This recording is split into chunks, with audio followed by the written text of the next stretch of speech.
Ouvrons l'évangile de Jean au chapitre 3, et nous nous trouvons d'emblée en présence de la première des grandes vérités divines.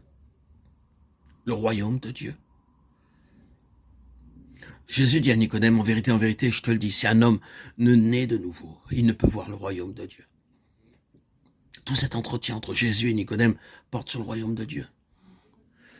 C'est à proclamer cette vérité-là que les apôtres furent appelés. C'est à la prédication de ce message-là que Paul, jusqu'à la fin, consacra sa vie. Au chapitre 28 des Actes, dans les derniers jours de sa carrière terrestre prisonnier de Néron, nous le trouvons encore prêchant le royaume de Dieu. Notre première question est la suivante. En quoi consiste le royaume de Dieu? Procédons par élimination et voyons d'abord en quoi il ne consiste pas.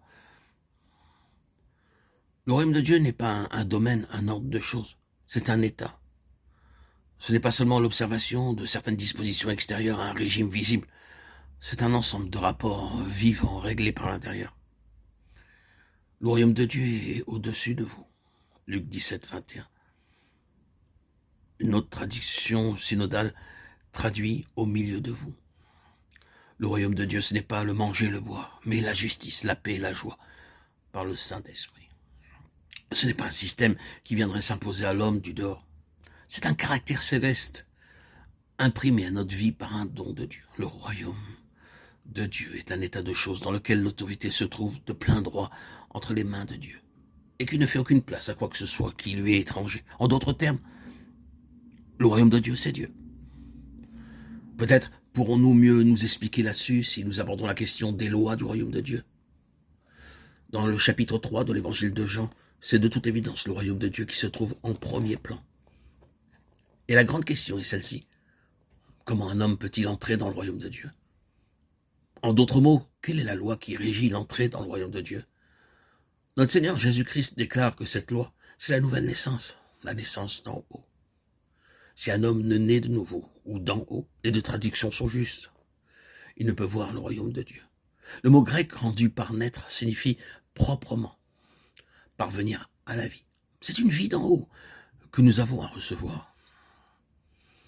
Trois choses ici sont à noter à propos de cette naissance d'en haut. La première, c'est la différence qu'il y a entre cette vie d'en haut et la vie naturelle. La deuxième, c'est le caractère propre. La nature propre de cette vie d'en haut. La troisième, enfin, se rapporte à la condition préalable qui est la base de sa manifestation. Ce qui est né de la chair et ce qui est né de l'esprit. En vérité, je te le dis, si un homme ne naît de nouveau, il ne peut voir le royaume de Dieu. Ce qui est né de la chair est chair, et ce qui est né de l'esprit est esprit. La vie de l'esprit telle que nous la recevons à la nouvelle naissance, à la plus grande et la plus grande réalité, dont un enfant de Dieu est à tenir compte dans sa vie pratique.